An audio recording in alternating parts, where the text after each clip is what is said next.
నమస్కారం, news vision కు స్వాగతం. ముందుగా వార్తల్లోని ముఖ్యాంశాలు.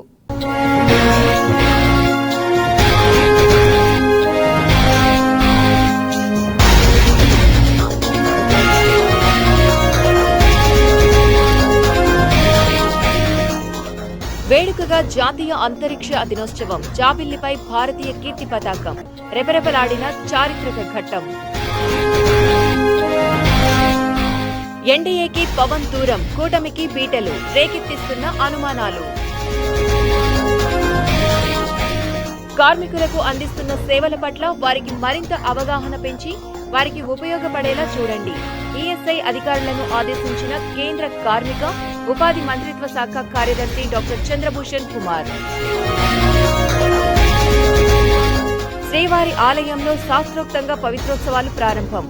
సంపంగి ప్రాకారంలో శాస్త్రోక్తంగా స్నపన తిరుమంజనం. ప్రజలందరి సహకారంతోనే తిరుపతి నగరాన్ని పరిశుభ్రంగా ఉంచగలం. Commissioner M Jayakrishna స్పష్టీకరణ. కన్నీరు పెట్టిస్తున్న ఉల్లి ధరలు. కిలో 70 రూపాయల వరకు విక్రయం.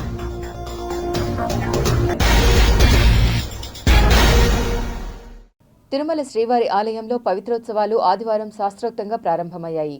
మొదటి రోజు పవిత్ర ప్రతిష్ఠ నిర్వహించారు. ఉదయం శ్రీదేవి భూదేవి సమేత శ్రీ మలయప్ప స్వామివారిని పవిత్ర మండపంలోని యాగశాలకు వేంచేపు చేశారు. అక్కడ హోమాలు తదితర వైదిక కార్యక్రమాలు చేపట్టారు. అనంతరం సంపంగి ప్రాకారంలో వేడుకగా స్నపన తిరుమంజనం నిర్వహించారు. ఇందులో పాలు, పెరుగు, తేనె, చందనం, పసుపు తదితర సుగంధ ద్రవ్యాలతో విశేషంగా అభిషేకం చేశారు. ఈ సందర్భంగా వేద పండితులు పంచసూక్తాలను పఠించారు. ఆ తరువాత పవిత్ర ప్రతిష్ఠ జరిగింది. మధ్యాహ్నం స్వామి అమ్మవార్లకు విశేష సమర్పణ చేశారు. అనంతరం సాయంత్రం శ్రీదేవి భూదేవి సమేత శ్రీ మలయప్ప స్వామివారు ఆలయ 4 మాడ వీధుల్లో విహరించి భక్తులకు దర్శనమిచ్చారు. రాత్రి యాగశాలలో వైదిక కార్యక్రమాలు నిర్వహించారు. ఈ కార్యక్రమంలో తిరుమల శ్రీ శ్రీ శ్రీ పెద్ద చీయర్ స్వామి, శ్రీ శ్రీ శ్రీ చిన్న చీయర్ స్వామి, టీటీడీ ఈవో ముద్దాడ రవిచంద్ర, అదనపు EO CH Venkaiah Chowdary, TTD board సభ్యులు నన్నపనేని సదాశివరావు, శ్రీవారి ఆలయ డిప్యూటీ ఈవో లోకనాథం, ఇతర అధికారులు పాల్గొన్నారు.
ఏమన్నా తెలిసో తెలియకో తప్పు జరిగితే దానికి ప్రాయశ్చిత్తంగా చేసేవే ఈ పవిత్రోత్సవాలు.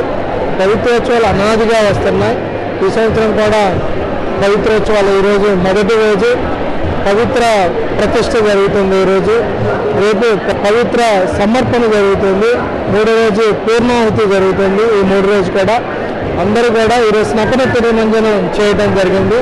చాలా సాంప్రదాయబద్ధంగా కైంకర్యపరులు కానీ, జీవో గారు కానీ, అలానే తిరుమల తిరుపతి సిబ్బంది కానీ అందరూ కూడా ఉండి ఇక్కడ మన కళ్యాణ మండపంలో చాలా భక్తి శ్రద్ధలతో కూడా జరగడం జరుగుతుంది. చెన్నైలోని ఫెర్టిలిటీ సెంటర్లో ఆత్మహత్యకు యత్నించిన శ్వేతా ఘోష్ చికిత్స పొందుతూ మృతి చెందారు. టీడీపీ ఎమ్మెల్యే డాక్టర్ థామస్కు చెందిన చెన్నై ఫెర్టిలిటీ సెంటర్లో మృతురాలు పనిచేస్తున్నట్లు సమాచారం. ఆత్మహత్యకు యత్నించిన అనంతరం మెరుగైన వైద్యం కోసం శ్వేతా ఘోష్ను తిరుపతిలోని అమరా ఆసుపత్రికి తరలించారు. అక్కడ చికిత్స పొందుతూ ఆమె మృతి చెందారు. అనంతరం మృతదేహాన్ని తిరుపతి రుయా ఆసుపత్రి మార్చురికి తరలించారు.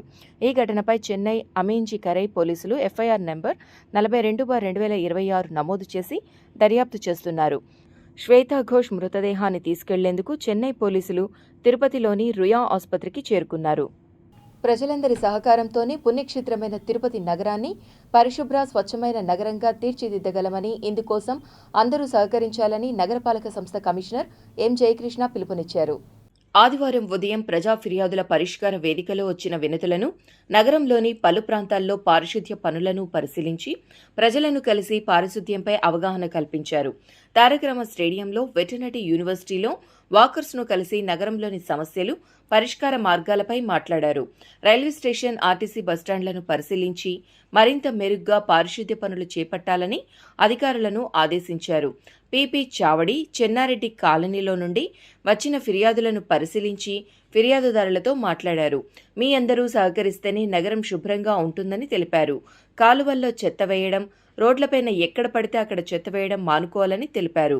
మీ ఇంటి వద్దకు వచ్చే మా సిబ్బందికి వేరు చేసిన చెత్త ఇవ్వాలని తెలిపారు. మన ఇంటితో పాటు నగరాన్ని శుభ్రంగా ఉంచుకునేందుకు సహకరించాలని పిలుపునిచ్చారు. కమిషనర్ వెంట హెల్త్ ఆఫీసర్ డాక్టర్ యువాన్విష్ తదితరులు ఉన్నారు. నూతన విభాగాల ద్వారా ప్రజలకు మరింత మెరుగైన అత్యాధునిక వైద్య సేవలను అందుబాటులోకి తీసుకొచ్చినట్లు అమరా హాస్పిటల్ చైర్మన్ గౌరనేని ప్రసాద్ వెల్లడించారు. తిరుపతి జిల్లా రేణిగుంట సమీపంలోని అమరా హాస్పిటల్లో ఓపెన్ హౌస్ కార్యక్రమం ఆదివారం అత్యంత వైభవంగా జరిగింది. Hospital chairman Gauraneni Prasad, managing director Gourineni Ramadevi ఆధ్వర్యంలో ఈ వేడుకను నిర్వహించారు. అమరా హాస్పిటల్లో నూతనంగా అందుబాటులోకి వచ్చిన అటెస్ command centre, heart centre, brain centre, preventive care services, paediatric emergency unit, gastroscopy unit, dialysis యూనిట్లను జిల్లా ప్రముఖులు ప్రారంభించారు. హాస్పిటల్కు వచ్చిన సందర్శకులకు ఆధునిక విభాగాలు, వైద్య సదుపాయాలపై వైద్యాధికారులు అవగాహన కల్పించారు. ఈ కార్యక్రమంలో జిల్లా ఎస్పీ ఎల్ సుబ్బరాయుడు, అమర్ రాజా చైర్మన్ గల్లా రామచంద్రనాయుడు, మాజీ మంత్రివర్యులు గల్లా అరుణకుమారి, చంద్రగిరి ఎమ్మెల్యే పులివర్తి నాని, జిల్లా వైద్యాధికారి బాలకృష్ణ నాయక్, ఆర్టీఓ మురళీమోహన్, హాస్పిటల్ సిబ్బంది తదితరులు పాల్గొన్నారు. ATES అని Amara trauma and emergency system, అది ఒక ఐడియా 4 ఏళ్ల నుంచి ఉంది. ఇవాళ సఫలీకృతమైంది. కారణం ఏంటంటే సాఫ్ట్వేర్ డెవలప్ అయింది దానికి. ఈ సాఫ్ట్వేర్ వల్ల మనము ఎవరైనా ఫోన్ చేస్తే అమరా హాస్పిటల్ నెంబర్కి 7699108108 ఈ నెంబర్కి ఫోన్ చేస్తే మీకు తక్షణ వైద్యం లభించే అవకాశం చాలా ఎక్కువ ఉంది. ఫోన్ రాగానే ఏమైందని కనుక్కొని ట్రీట్మెంటు ఏమి చేయాలి మేము రాకముందే కూడా చెప్తాం మీకు. నేను ప్రమాదాల్లో కొన్ని అంబులెన్స్ వచ్చేదాకా వెయిట్ చేసే అవకాశం ఉండదు. మీరే ఏమేమి చేయొచ్చు అని గైడ్ చేసే అవకాశం ఫస్ట్ ఉంది. అది ఫస్ట్ స్టెప్ అండి ATESలో. ఈలోగా మీరు ఎక్కడ ఉన్నారు అనేది మీ ఫోన్ కాల్ ద్వారా లొకేషన్ తెలుసుకుని అంబులెన్స్ పంపిస్తాం. ఏది కరెక్ట్ అంబులెన్స్, మీకున్న అవసరాన్ని బట్టి కరెక్ట్ అంబులెన్స్, కరెక్ట్ హాస్పిటల్. అమరాకే రావక్కర్లేదు మీరు. అమరాలో అన్నీ ఉన్నాయి, కానీ దగ్గరలో హాస్పిటల్ మంచిది ఉంటే అక్కడికి వెళ్ళే అవకాశం కూడా ఉంది. ఆ హాస్పిటల్కి మేము డైరెక్ట్ చేసి అంబులెన్స్లో ట్రీట్మెంట్ ఇస్తూ, అంబులెన్స్లో ఉండగానే కనెక్ట్ అయ్యి ట్రీట్మెంట్ ఇస్తూ మీకు అవసరమైన ట్రీట్మెంట్ వచ్చేటప్పటికి మీకు ఏమీ అవసరమో తెలుసుకుని అవసరమైన టీం రెడీగా ఉంటుంది. ఎందుకంటే ఈ గోల్డెన్ అవర్ అనే కాన్సెప్ట్ ఎలాగంటే ఎంత తొందరగా మనం ట్రీట్మెంట్ చేస్తే అంత ఎక్కువ మంది బతుకుతారు. ఉల్లి ధరలు క్రమంగా పెరుగుతుండడంతో సామాన్య ప్రజలకు వంటింటి ఖర్చులు భారంగా మారుతున్నాయి. రైతు బజార్లలో కిలో ఉల్లి ధర 49 రూపాయలకు చేరగా బయట మార్కెట్లలో మాత్రం కిలోకు 60 రూపాయల నుంచి 70 రూపాయల వరకు విక్రయిస్తున్నట్లు సమాచారం. కొన్ని చోట్ల కిలోకు 80 రూపాయలు కూడా అమ్ముతున్నారు. ఉల్లి ధరలు ఒక్కసారిగా పెరగడంతో వినియోగదారులు ఆందోళన వ్యక్తం చేస్తున్నారు. ప్రభుత్వం మార్కెట్లలో ధరలను పర్యవేక్షించి అక్రమంగా అధిక ధరలకు విక్రయిస్తున్న వ్యాపారులపై చర్యలు తీసుకోవాలని ప్రజలు కోరుతున్నారు. మహారాష్ట్ర నుంచి కాకినాడకు ఉల్లి సరఫరా తగ్గిపోవడంతో హోల్సేల్ ధరలు పెరిగాయని వ్యాపారులు చెబుతున్నారు. మరోవైపు కర్నూలు నుంచి కూడా మార్కెట్కు ఆశించిన స్థాయిలో ఉల్లి రావడం లేదని వ్యాపారులు పేర్కొంటున్నారు. సరఫరా తగ్గడం, డిమాండ్ కొనసాగడంతో ధరలు రోజురోజుకు పెరుగుతున్నాయని అంటున్నారు. కాకినాడ గాంధీనగర్ రైతు బజార్లో నిర్దేశించిన ధరల కంటే ఎక్కువగా కొందరు వ్యాపారులు ఉల్లిని విక్రయిస్తున్నారనే ఆరోపణలు వినిపిస్తున్నాయి. ప్రభుత్వ ధరలకు ఉల్లి కొనుగోలు చేయాలని భావించిన వినియోగదారులకు కూడా అదనపు ధరలు భారంగా మారుతున్నాయి. ఉల్లి ధరలు పెరుగుతుండడంపై వినియోగదారులు తీవ్ర అసంతృప్తి వ్యక్తం చేస్తున్నారు. నిత్యావసరమైన ఉల్లిని కిలోకు 60 రూపాయలు, 70 రూపాయలు చెల్లించి కొనుగోలు చేయడం కష్టంగా మారిందని వాపోతున్నారు. ధరలు ఇదే విధంగా కొనసాగితే మధ్యతరగతి, సామాన్య కుటుంబాలపై మరింత ఆర్థిక భారం పడుతుందని అంటున్నారు. ఉల్లి ధరలు పెరగడంతో హోటళ్లు, రెస్టారెంట్లపై కూడా ప్రభావం పడుతోంది. వంటల తయారీలో ఉల్లి వినియోగం ఎక్కువగా ఉండడంతో ముడిసరుకు ఖర్చు పెరిగిందని వ్యాపార వర్గాలు చెబుతున్నాయి. దీంతో కొన్ని చోట్ల ఆహార పదార్థాల ధరలను కూడా పెంచారు. తిరుమల శ్రీవారిని పలువురు ప్రముఖులు దర్శించుకున్నారు. ఆదివారం ఉదయం వీఐపీ ప్రారంభ సమయంలో ఏపీ రాష్ట్ర మంత్రి బీసీ జనార్దన్ రెడ్డి, తెలంగాణ హైకోర్టు న్యాయమూర్తి జస్టిస్ రాజేశ్వరరావు, బీసీవై పార్టీ అధ్యక్షుడు Ramachandra Yadav, Vaikapa MLC Botsa Satyanarayana, TDP MLA Galla Madhavi పలువురు శ్రీవారిని దర్శించుకుని మొక్కులు చెల్లించుకున్నారు. దర్శనానంతరం రంగనాయకుల మండపంలో వేద పండితుల చేత ఆశీర్వదించి స్వామివారి తీర్థ ప్రసాదాలు అందించారు. ఇన్ని పరిశ్రమలు రావడం రాష్ట్ర చరిత్రలో ఇది మొట్టమొదటిసారి. దాదాపుగా 16 లక్షల కోట్ల రూపాయల పైనే పెట్టుబడులు వస్తాయి. ఇంకా రాబోతా ఉన్న ఇతర పరిశ్రమలు. అది ఒక్కటే కాకుండా అమరావతి ఏదైతే కళల నిర్మాణమైనటువంటి ఈ యొక్క అమరావతి కూడా నిర్మాణం కూడా కంప్లీట్గా వస్తూ ఉంది.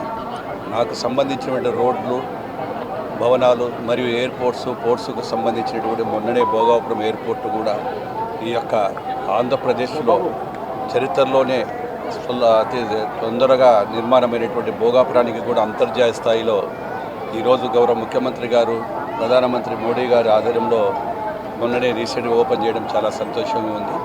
ఏది ఏమైనా ప్రజలందరూ కూడా సంతోషంగా ఉండాలి. కొద్దిగా ఈ ఎల్నివో తరపు నుంచి వర్షపాతం లేదు. ఆ భగవంతుని కూడా త్వరగా ఆ వర్షాలన్నీ కూడా పడాలి, రైతులందరూ కూడా సుభిక్షంగా ఉండాలనే ఉద్దేశంతో భగవంతుని కోరుకోవడం, ఈ యొక్క వర్షాలను కూడా కల్పించాలని చెప్పి కూడా భగవంతుని కోరుకుంటా ఉన్నాం. ప్రజలందరూ కూడా సుఖ సంతోషంగా భగవంతుని ప్రార్థిస్తా ఉన్నాం. పవిత్రమైన శ్రావణ మాసం సందర్భంగా కలియుగ దైవమైన వెంకటేశ్వర స్వామి దర్శనానికి ఈరోజు కుటుంబ సభ్యులతో కలిసి విచ్చేయడం జరిగింది. ఆ స్వామివారిని దర్శనం చేసుకోవడము చాలా ఆనందంగా ఉంది. ఆ స్వామివారి ఆశీస్సులతో అందరికీ మంచి జరగాలని, అందరికీ శుభాలు అందించాలని, రైతులకు సకాలంలో వర్షాలు కురిసి మంచి పంటలు పండాలని, మహిళలకు సౌభాగ్యాలు అందించాలని, యువతకు మంచి ఉపాధి ఉద్యోగ అవకాశాలు మంచి భవిష్యత్తు ఉండాలని మనస్ఫూర్తిగా కోరుకుంటూ, ప్రత్యేకంగా ఈ 3 రోజుల పాటు జరుగుతున్న పవిత్రోత్సవాల సందర్భంగా ఆలయంలో జరిగే నిత్య కైంకర్యాలు, నిత్య సేవలలో జరిగే లోపాలను వాటికి సరిదిద్దుకునే ప్రయత్నంగా జరిగే ఏదైతే పవిత్రోత్సవాలు ఉన్నాయో దాని ద్వారా దేశంలో ఉన్న చెడును, అదేవిధంగా దుష్టారిష్ట గ్రహ దోషాలన్నీ కూడా తొలగి అందరికీ మంచి జరగాలని మనస్ఫూర్తిగా కోరుకుంటూ అందరికీ ధన్యవాదాలు తెలియజేస్తాను. ఆంధ్రప్రదేశ్ రాష్ట్రమంతా ఇప్పుడు తిరుపతి వైపు చూస్తోందని ఈ నెల ఆగస్టు 24, 25, 26, 27 తేదీలలో జరిగే అమరావతి మెగా ఛాంపియన్షిప్ను దిగ్విజయంగా నిర్వహించాలని తిరుపతి జిల్లా joint collector Govindarao, SAAP chairman Ravinaidu పిలుపునిచ్చారు. తిరుపతి శ్రీ వెంకటేశ్వర యూనివర్సిటీ ప్రాంగణంలోని నందమూరి తారక రామారావు స్టేడియంలో రాష్ట్ర వ్యాప్త క్రీడలను నిర్వహిస్తున్నామని తెలిపారు. గ్రామీణ స్థాయి నుండి క్రీడాకారులను వెలికితీసి దేశం గర్వించదగ్గ రీతిలో క్రీడాకారులను తయారు చేయాలనే ఉద్దేశమే కూటమి ప్రభుత్వంకి ఉందని పేర్కొన్నారు. క్రీడాకారులకు అధిక ప్రాధాన్యత కల్పిస్తూ కూటమి ప్రభుత్వం ముందుకు సాగుతోందని తెలిపారు. తిరుపతిలో ఈ నెల 24 నుండి 27వ తేదీ వరకు 4 రోజుల పాటు అమరావతి మెగా ఛాంపియన్షిప్ జరగనుంది. ఈ మెగా ఈవెంట్ కోసం రాష్ట్ర వ్యాప్తంగా ఉన్న క్రీడాకారులు తిరుపతికి రానున్నారు. దీంతో ఆంధ్రప్రదేశ్ రాష్ట్రమంతా తిరుపతి వైపు చూస్తోందని అన్నారు. ఈ ఛాంపియన్షిప్ను ప్రతిష్టాత్మకంగా తీసుకుని దిగ్విజయం చేయాలని, క్రీడాకారులకు కూటమి ప్రభుత్వం అధిక ప్రాధాన్యత ఇస్తోందని, వారికి మెరుగైన వస్తువులు, ప్రోత్సాహం కల్పించే దిశగా ప్రభుత్వం ముందుకు సాగుతోందని తెలిపారు. తిరుపతిలో జరిగే ఈ మెగా ఛాంపియన్షిప్ ద్వారా స్థానిక క్రీడాకారులకు జాతీయ, అంతర్జాతీయ స్థాయిలో రాణించే అవకాశం లభిస్తుందని, అన్ని ఏర్పాట్లు పూర్తి చేశామని నిర్వాహకులు తెలిపారు. ఎడ్యుకేషన్ మినిస్టర్ నారా లోకేష్ గారి చేతుల మీదుగా విజయవాడలో ఈ గెలుపొందిన క్రీడాకారులకు బహుమతులు ప్రదానం చేయడం జరుగుతుంది. దాదాపు ఇక్కడ గెలుపొందిన వాళ్ళకి 92 లక్షల పైగా అమౌంట్ వీళ్ళందరికీ కూడా ఇవ్వడం జరుగుతుంది. ఈరోజు మనం చూస్తే గతంలో 2025లో ఈ అమరావతి ఛాంపియన్షిప్ని మనం ప్రారంభించాం. అంటే కూటమి ప్రభుత్వం అధికారంలోకి వచ్చిన తర్వాత ముఖ్యమంత్రి చంద్రబాబు నాయుడు గారి ఆదేశాల మేరకు క్రీడా శాఖ మంత్రులు రాంప్రసాద్ రెడ్డి గారు ఒక ఆలోచనకి మేమందరం చేయడం, అమరావతి ఛాంపియన్షిప్ని నిర్వహించాలని తలపించడం. ముందు సంవత్సరం ఒకే కేటగిరీలో 9 డిసిప్లైన్స్లో పోటీలు నిర్వహించాం. 28,000 మంది క్రీడాకారులు పాల్గొన్నారు. కానీ ఈసారి లోకేష్ గారి సూచన మేరకు ప్రతి స్కూల్లో అమరావతి ఛాంపియన్షిప్ నిర్వహించాలి. రాష్ట్రంలోని ప్రభుత్వ ఉద్యోగుల భవిష్యత్ ఆర్థిక భద్రతను అనిశ్చితిలోకి నెడుతున్న కాంట్రిబ్యూటరీ పెన్షన్ స్కీమ్ సిపిఎస్ను వెంటనే రద్దు చేసి పాత పెన్షన్ విధానాన్ని ఓపీఎస్ను పునరుద్ధరించాలని Andhra Pradesh contributory pension scheme employees association demand చేసింది. కాబట్టి ఖచ్చితంగా కూటమి ప్రభుత్వం వచ్చిన వెంటనే సంవత్సరం లోపు ఉద్యోగస్తులందరికీ మంచి రిజల్ట్స్ ఇస్తాను, ఈ సిపిఎస్ విధానాన్ని రద్దు చేస్తానని చెప్పి సాక్షాత్తు ఉప ముఖ్యమంత్రి పవన్ కళ్యాణ్ గారు కూడా ఎన్నికల ప్రచారంలో చెప్పడం జరిగింది. మళ్ళా ఉద్యోగస్తులందరం కూడా నమ్మాం, కూటమి ప్రభుత్వం వెనకాల నడిచాం. కూటమి ప్రభుత్వానికి అఖండ విజయాన్ని సాధించబెట్టడంలో ప్రభుత్వ ఉద్యోగులు కీలక పాత్ర పోషించారనే విషయాన్ని ప్రభుత్వం మర్చిపోకూడదని చెప్పి ఈ సందర్భంగా గుర్తు చేస్తూ, ఏదైతే పవన్ కళ్యాణ్ గారు చంద్రబాబు నాయుడు గారు మాట ఇచ్చారో ఆ మాట ఇచ్చి కూడా దాదాపు సంవత్సరం అన్నారు. ఇప్పుడు ప్రభుత్వం ఏర్పడి 2.5 సంవత్సరం 3 సంవత్సరాలు గడుస్తూ ఉంది. ఇంతవరకు కనీసము రద్దు కాదు కదా, దానిపైన చర్చలకు కూడా ఆంధ్రప్రదేశ్ సిపిఎస్ ఎంప్లాయీస్ అసోసియేషన్ని పిలవకపోవడం ఆశ్చర్యానికి గురి చేస్తూ ఉంది. ఉద్యోగస్తులందరూ సముద్రం లాంటి వాళ్ళు. సునామీ వచ్చే ముందు సముద్రం ఎంత ప్రశాంతంగా ఉంటుందో ఉద్యోగస్తులందరూ కూడా అంత ప్రశాంతంగా ఉంటారు. గత ప్రభుత్వానికి ఆల్రెడీ మేము రుచి చూపించాం. ఆర్ఎస్ సిల్క్స్ అంటేనే నాణ్యతకు నిలువెత్తు నిదర్శనమని అనేక సంవత్సరాలుగా తిరుపతి ప్రజల మన్ననలు అందుకుంటూ జాతీయ అంతర్జాతీయ గుర్తింపు పొందిన బ్రాండ్లను తిరుపతిలో అందుబాటులోకి తీసుకురావడం హర్షించదగ్గ విషయమని జిల్లా ఎస్పీ సుబ్బరాయుడు పేర్కొన్నారు. తిరుపతి కరకంబాడి రోడ్డు మార్గంలో ఆర్ఎస్ సిల్క్స్కు సంబంధించిన నూతన షోరూంను జిల్లా ఎస్పీ సుబ్బరాయుడు ముఖ్య అతిథిగా విచ్చేసి ప్రారంభించారు. ఈ సందర్భంగా షోరూంలో ఏర్పాటు చేసిన వివిధ రకాల జాతీయ అంతర్జాతీయ బ్రాండ్ల దుస్తులను ఎస్పీ పరిశీలించి కొనుగోలు చేశారు. నాణ్యమైన వస్త్రాలను తక్కువ ధరలో అందించడంలో ఆర్ఎస్ సిల్క్స్ ముందుందని ఆయన ప్రశంసించారు. అనంతరం ఆర్ఎస్ అధినేత ఆర్ఎస్ రామిరెడ్డి సిటీ కేబుల్తో మాట్లాడుతూ ప్రజలందరికీ నాణ్యమైన వస్త్రాలను అందించాలని గొప్ప సదుద్దేశంతో తాము ఆర్ఎస్ సిల్క్స్ను స్థాపించామని తెలిపారు. తిరుపతి ప్రజలు తమపై చూపిస్తున్న ఆదరాభిమానాలు ఎన్నటికీ మరువలేనివని, అందరి సహాయ సహకారాలతోనే ఈ నూతన షాప్ను ప్రారంభించామని ఆయన పేర్కొన్నారు. తిరుపతిలో గత 50 సంవత్సరాల నుంచి ఆర్ఎస్ టెక్స్టైల్స్ పేరుతో ఆర్ఎస్ జంక్షన్ అనే ఒక స్టోర్ ఒకటి నడుపుతూ ఉన్నాము 1977 నుంచి. 1982 నుంచి అమృత అపెరల్ ప్రైవేట్ లిమిటెడ్ పేరుతో రెడీమేడ్ గార్మెంట్ మ్యానుఫ్యాక్చరింగ్, తర్వాత export, domestic market, corporate uniforms, school uniforms, college uniforms కావలసినంత వారికి సర్వీస్ ఇస్తూ ఈరోజు ఫ్యాక్టరీకి పక్కన ఫ్యాక్టరీ అవుట్లెట్తో గత 5 సంవత్సరాలుగా దిగ్విజయంగా చేస్తూ బడ్జెట్ ప్రైజ్లో హై ఎండ్ క్వాలిటీస్ ఇన్వాల్వ్ చేస్తున్నాము. ప్రజెంట్ ఈ స్టోరు చాలా చిన్న స్టోరు అయితే ఈ స్టోర్లో ఇన్వాల్వ్ చేసినటువంటి ప్రోడక్ట్ చాలా హై ఎండ్ ప్రోడక్టు. తిరుపతిలో ఎవరు మిగతా స్టోర్స్ ఎవరు కూడా అమ్మనటువంటి ప్రోడక్టు క్వాలిటీసు, బయట ఎక్కడో ఏదో సిటీకి పోయి బయట కంట్రీలకు పోయి తీసుకోవాల్సిన బ్రాండ్స్, ఇటాలియన్ బ్రాండ్స్, పెద్ద పెద్ద బ్రాండ్స్ అన్ని కూడా ఇన్వాల్వ్ చేశాము. అరవింద్ హై ఎండ్ ప్రోడక్ట్స్ అంతా ఇన్వాల్వ్ చేశాము. అదేవిధంగా రేమండ్స్ కూడా హై ఎండ్ ప్రోడక్ట్ ఇన్వాల్వ్ చేశాము. ఈ స్టోరు తిరుపతిలో చిన్న స్టోర్ అయినా కూడా చాలా అద్భుతమైన ప్రోడక్ట్స్ అన్నీ కూడా ఇన్వాల్వ్ చేసి ఫ్యాషన్ తిరుపతి ప్రజలకు అందజేస్తూ తిరుపతి ప్రజలందరూ కూడా మా సహాయ సహకారాలు అందిస్తారని చెప్పి కోరుకుంటూ ఈరోజు ఈ ఓపెనింగ్కి వచ్చినటువంటి ప్రతి ఒక్కరికి పేరు పేరున ధన్యవాదాలు. Thank you. తిరుపతిలోని ముత్యాలరెడ్డిపల్లి శాఖ గ్రంథాలయాన్ని ఉమ్మడి చిత్తూరు జిల్లా గ్రంథాలయ సంస్థ చైర్మన్ డాక్టర్ రెడ్డివారి గురువారెడ్డి ఆకస్మికంగా సందర్శించారు. ముఖ్యమంత్రి నారా చంద్రబాబు నాయుడు గారి నాయకత్వంలో విద్యాశాఖ మంత్రి నారా లోకేష్ గారి సారథ్యంలో గ్రంథాలయాల అభివృద్ధి లక్ష్యంగా పనిచేస్తోందన్నారు. గ్రంథాలయాల అభివృద్ధి, మౌలిక వసతుల కల్పనపై మంత్రి లోకేష్ నిరంతరం పర్యవేక్షిస్తున్నారని తెలిపారు. ప్రస్తుతం ఈ గ్రంథాలయంలో 13,000కు పైగా పుస్తకాలు అందుబాటులో ఉన్నాయని, వాటిని పాఠకులు, పోటీ పరీక్షలకు ప్రిపేర్ అయ్యే విద్యార్థులు సద్వినియోగం చేసుకోవాలని కోరారు. విద్యార్థులకు అవసరమైన పుస్తకాలను ఏర్పాటు చేయడానికి కూటమి ప్రభుత్వం సిద్ధంగా ఉందన్నారు. విద్యార్థి దశ నుంచే పుస్తక పఠనం వైపు మొగ్గు చూపి సరస్వతీ నిలయాలైన గ్రంథాలయాలను, విజ్ఞాన భాండాగారాలను ఉపయోగించుకొని జ్ఞానాన్ని పెంపొందించుకోవాలని పిలుపునిచ్చారు.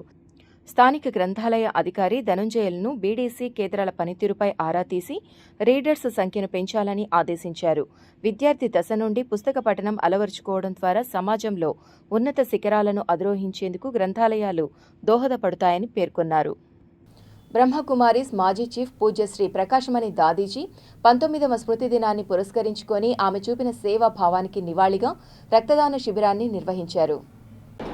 ప్రజాపిత బ్రహ్మకుమారి ఈశ్వరీయ విశ్వవిద్యాలయం యొక్క మాజీ చీఫ్ ప్రకాశ్మణి దాది గారి 19వ పుణ్యతిథి సందర్భంగా రక్తదాన శిబిరాన్ని ఏర్పాటు చేయడం జరిగింది. దాది జీవితం అంతా కూడా త్యాగము, తపస్సు, సేవ, ప్రేమ, స్నేహము దీంతో నిండి ఉంది. దాని కారణంగా విశ్వంలోని ఆత్మలందరికీ కూడా ఈ ఒక సందేశాన్ని ఇవ్వటం కోసము సమాజ సేవ కింద ఇక్కడ రక్తదాన శిబిరాన్ని ఏర్పాటు చేయడం జరిగింది. ఆదివారం ఉదయము 23వ తేదీ ఉదయం నుంచి సాయంత్రం వరకు ఈ రక్తదాన శిబిరాన్ని ఏర్పాటు చేస్తూ ఉన్నాము. ఇక్కడికి ఎంతోమంది ఆత్మలు వచ్చి రాజయోగాన్ని తెలుసుకోవటము, దాది యొక్క విశేషతలను తెలుసుకోవటము, ఆ రక్తం వల్ల 10 మందికి కలిగేటటువంటి లాభాన్ని తెలుసుకొని వాళ్ళ జీవితాన్ని వాళ్ళు సార్థకం చేసుకుంటారు. చౌడేపల్లి మండలం బోయకొండ వద్ద పేకాట స్థావరాలపై పోలీసులు దాడులు నిర్వహించారు. పేకాట ఆడుతున్న 24 మందిని అదుపులోకి తీసుకున్న పోలీసులు వారి వద్ద నుంచి 5,03,000 రూపాయలు స్వాధీనం చేసుకున్నారు. 24 మందిలో 2 మహిళలు ఉండడం గమనార్హం. వీళ్ళు పిలిగ్రిమ్స్లోకి వచ్చి పిలిగ్రిమ్స్ ముసుగులో ఈ ప్యాకెట్లు ఆడుకోవడం ఇవన్నీ చేయడం జరుగుతుంది. మనం ఏమనుకుంటాం, పిలిగ్రిమ్స్ అనుకుంటాం. బట్ వాళ్ళు దేవతను మొక్కడానికి వచ్చామనుకుంటే దేవత మొక్కడానికి వచ్చిన ఈ పనులు కూడా మొదలు పెడతారు. దాని మీద ఎస్ఐ గారికి చెప్పాం. ఆదివారం నాడు ఎస్ఐ గారు స్వయంగా ఉంటున్నారు. కానీ మిగతా రోజుల్లో కూడా జరుగుతుంది కాబట్టి రెగ్యులర్గా ఒక బీట్ రోడ్ పెట్టమని, ఖాళీగా ఉన్న మనుషులు ఉంటారు కదా స్టేషన్లో, వాళ్ళకి రెగ్యులర్గా బీట్ రోడ్ పెట్టాలి. ఇది ప్యాకెట్ ఇంకా అసాంఘిక కార్యక్రమాలు ఏమైనా జరగవచ్చు కాబట్టి ముందుకుండా అది చేసి, అంటే యాక్చువల్గా సీసీ కెమెరాస్ ఉన్నాయి, ఇంకా కొద్ది పగడబందీగా చేయమని ఎస్ఐ గారు నేను చెప్పాను. ఇక ముందు ఇలాంటివి జరగకుండా జరిగినా మీకు చెప్పాను కదా, ఆర్గనైజ్డ్ క్రైమ్ అనేసి ఒక స్పెషల్గా ఒక సెక్షన్ ఉంది, అది ప్రయోగిస్తే అందరూ సెట్ అయిపోయింది. కుప్పం వ్యవసాయ మార్కెటింగ్ కమిటీ ప్రస్తుత పాలకవర్గం పదవీ కాలాన్ని ప్రభుత్వం మరో 6 నెలల పాటు పొడిగించింది. PKM UDA chairman doctor BR Suresh Babu తెలిపారు. ముందుగా మనం ఈ యొక్క 15 మంది టీంని, రాజు గారు లీడ్ చేసిన టీంని మనస్ఫూర్తిగా అభినందించాలి. వాళ్ళందరికీ కూడా అభినందిస్తూ నారా చంద్రబాబు నాయుడు గారు వాళ్ళ మీద నమ్మకంతో వాళ్ళు చేస్తున్న పనిని గుర్తించి చాలా అద్భుతంగా గత సంవత్సర కాలంలో కుప్పం నియోజకవర్గంలో మార్కెట్ కమిటీ, మార్కెట్ చైర్మన్ అంటే ఏ విధంగా ఉండొచ్చు, ఏ విధంగా అభివృద్ధిని చేసి చూపించవచ్చు అని చెప్పి రాష్ట్రానికి మొత్తానికి ఆదర్శవంతంగా నిలిచిన మన మార్కెట్ కమిటీ చైర్మన్ రాజు గారికి వాళ్ళ యొక్క టీం మొత్తానికి కూడా మనస్ఫూర్తిగా అభినందనలు తెలియజేసుకుంటాను. ముఖ్యంగా ఏమంటే రైతు బజారు, అసలు మనకి కుప్పంలో ఇంతవరకు రైతు బజారు అనే ఊసే లేకుండా పోయింది. అది మేమంతా కూడా మన అధిష్టానంతో మాట్లాడి, కడాపీడి గారు అందరూ కూడా మాట్లాడి చంద్రబాబు గారికి రిక్వెస్ట్ చేస్తే కడాపీడి ద్వారా మనం ఫైల్స్ పంపించి మేమంతా పంపిస్తే చంద్రబాబు నాయుడు గారు 1,50,00,000 రూపాయలు దాన్ని శాంక్షన్ చేసి ఆల్రెడీ ఇప్పుడు వర్క్ నెక్స్ట్ 15 డేస్లో స్టార్ట్ చేపుతారు. సార్ వస్తే భూమి పూజ చేస్తారు. దీంతో పాటు ఇది డెవలప్మెంట్ యాక్టివిటీస్ మేము చేసిన, అంటే మేము ఒక్క మార్కెటింగ్ వ్యవస్థే మాత్రమే కాకుండా ప్రైమరీ సెక్టర్ అంతా చూడమని సార్ చెప్పారు. చేసుకుని ఏదైతే రైతులకు స్కీమ్స్ వస్తాయో అవి రైతులకు చేరవేసే బాధ్యత మీ కమిటీ అంతా తీసుకోవాలంటే అప్పుడు మేము కమిటీ ఏర్పాటు చేసిన వెంటనే 14 మందికి 14 క్లస్టర్లు డివైడ్ చేసుకున్నాం. ఒక్కొక్క మండలంలో ఎంతమంది డైరెక్టర్లు ఉన్నారో ఆడున్న ఆర్ఎస్కే సెంటర్స్ అంతా ఒక్కొక్క క్లస్టర్గా 14 క్లస్టర్లు డివైడ్ చేసుకున్నాం. దాంతోపాటు మినీ మార్కెట్ యార్డ్కి దాన్ని సపరేట్గా జనసేన అవతని పెట్టి దాన్ని ఇన్ఛార్జ్ పెట్టి దాన్ని డెవలప్ చేసాం. అనగా అన్నదాత సుఖీభవ పెద్ద ప్రోగ్రామ్స్ 3 మండలాల్లో కుప్పము, శాంతిపురము, రామకుప్పంలో పెట్టాం. మళ్ళీ చంద్రగిరి నియోజకవర్గ పాకాల మండల ప్రజా పరిషత్ కార్యాలయంలో పోలింగ్ కేంద్రాలకు సంబంధించిన ముసాయిదా జాబితా ప్రచురణ చేశారు. రాష్ట్ర ఎన్నికల సంఘం ఆదేశాల మేరకు జిల్లా కలెక్టర్, జిల్లా పంచాయతీ అధికారి సూచనలతో ముసాయిదా ఓటర్ జాబితాను విడుదల చేసిన పాకాల ఎంపీడీఓ వాసుదేవరావు. రాష్ట్ర ఎన్నికల సంఘం ఆదేశాల మేరకు శ్రీయుత జిల్లా కలెక్టర్ మరియు శ్రీయుత జిల్లా పంచాయతీ అధికారి వారి ఆదేశాల మేరకు ఈరోజు అనగా 23వ తారీఖు ఆగస్టు మనము రాబోయే గ్రామ పంచాయతీ ఎన్నికలకు పోలింగ్ బూతుల్ని ప్రాథమికంగా గుర్తించి ఈరోజు ప్రతి గ్రామ పంచాయతీ ప్రధాన స్థావరం నందు సంబంధించిన పాఠశాల దగ్గర మరియు 2 ఇతర ప్రముఖమైనటువంటి ప్రదేశాల్లో పోలింగ్ స్టేషన్ల వివరములు ప్రజల సమాచార నిమిత్తము పబ్లికేషన్ చేయడం జరిగింది. రేపటి నుండి 26వ తారీఖు దాకా దీనిపైన అభ్యంతరాలను స్వీకరించి వాటిని పరిష్కరించిన తర్వాత శ్రీయుత జిల్లా కలెక్టర్ వారి అనుమతితో వారి యొక్క పూర్తి అప్రూవల్తో 31వ తారీఖున ఫైనల్ పబ్లికేషన్ ఆఫ్ పోలింగ్ స్టేషన్స్ని ప్రకటించడం జరుగుతుంది. కార్మికుల అభ్యున్నతికి ప్రభుత్వం అందిస్తున్న వివిధ ప్రయోజనాలు, పథకాలు, వైద్య సేవల పట్ల వారిలో మరింత అవగాహన పెంచి వారు సద్వినియోగం చేసుకునేలా కృషి చేయాలని కేంద్ర ప్రభుత్వ కార్మిక మంత్రిత్వ శాఖ కార్యదర్శి డాక్టర్ చంద్రభూషణ్ కుమార్ అధికారులను ఆదేశించారు. తిరుపతి ఆర్సీ రోడ్డులో ఉన్న ఈఎస్ఐ ఆసుపత్రిని కేంద్ర కార్మిక శాఖ కార్యదర్శి డాక్టర్ చంద్రభూషణ్ కుమార్ ఆదివారం పరిశీలించారు. ఆంధ్రప్రదేశ్ రాష్ట్ర ఇన్సూరెన్స్ మెడికల్ సర్వీసెస్ డైరెక్టర్ వి ఆంజనేయులుతో కలిసి ఆసుపత్రిలోని సౌకర్యాలను పరిశీలించారు. అనంతరం ఈపీఎఫ్ఓ సంస్థ, ఈఎస్ఐ కార్పొరేషన్, లేబర్ డిపార్ట్మెంట్ అధికారులతో సమీక్షా సమావేశం నిర్వహించారు. కేంద్ర ప్రభుత్వం ఇటీవల తీసుకొచ్చిన నూతన కార్మిక చట్టాలకు అనుగుణంగా కార్మిక మంత్రిత్వ శాఖ పరిధిలోని అన్ని శాఖల అధికారులు సమన్వయంతో పనిచేయాలని, తరచూ సమావేశాలు ఏర్పాటు చేసుకుని కార్మికులకు మెరుగైన సేవలు అందించాలని సూచించారు. తిరుపతి ఆసుపత్రి నూతన భవన నిర్మాణంలో భాగంగా ఏళ్లుగా పెండింగ్లో ఉన్న పాత భవనం స్థానంలో కట్టాల్సిన స్టేజ్ 2 అవుట్ పేషెంట్ బ్లాక్ భవనపు పనుల విషయాన్ని medical superintendent doctor M Shyam Babu కేంద్ర కార్యదర్శి దృష్టికి తీసుకెళ్లారు. దీనిపై త్వరితగతిన చర్యలు తీసుకోవాలని కోరారు. వార్తలు ముగించే ముందు ముఖ్యాంశాలు మరోసారి.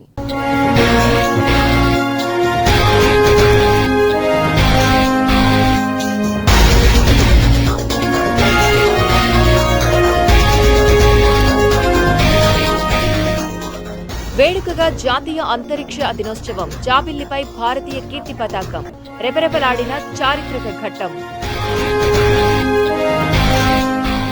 ఎన్డీఏకి పవన్ దూరం, కూటమికి బీటలు, రేకెత్తిస్తున్న అనుమానాలు. కార్మికులకు అందిస్తున్న సేవల పట్ల వారికి మరింత అవగాహన పెంచి వారికి ఉపయోగపడేలా చూడండి. ఈఎస్ఐ అధికారులను ఆదేశించిన కేంద్ర కార్మిక, ఉపాధి మంత్రిత్వ శాఖ కార్యదర్శి డాక్టర్ చంద్రభూషణ్ కుమార్.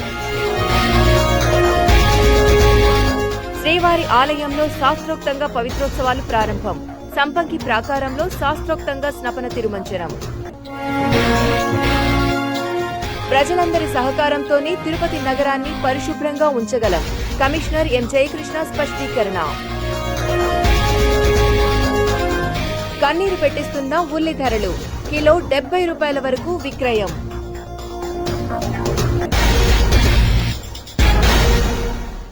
ఈ వార్తలు ఇంతటితో సమాప్తం. సమగ్ర సమాచారంతో న్యూస్ విషయంలో మళ్ళీ కలుద్దాం. అంతవరకు సెలవు. నమస్కారం.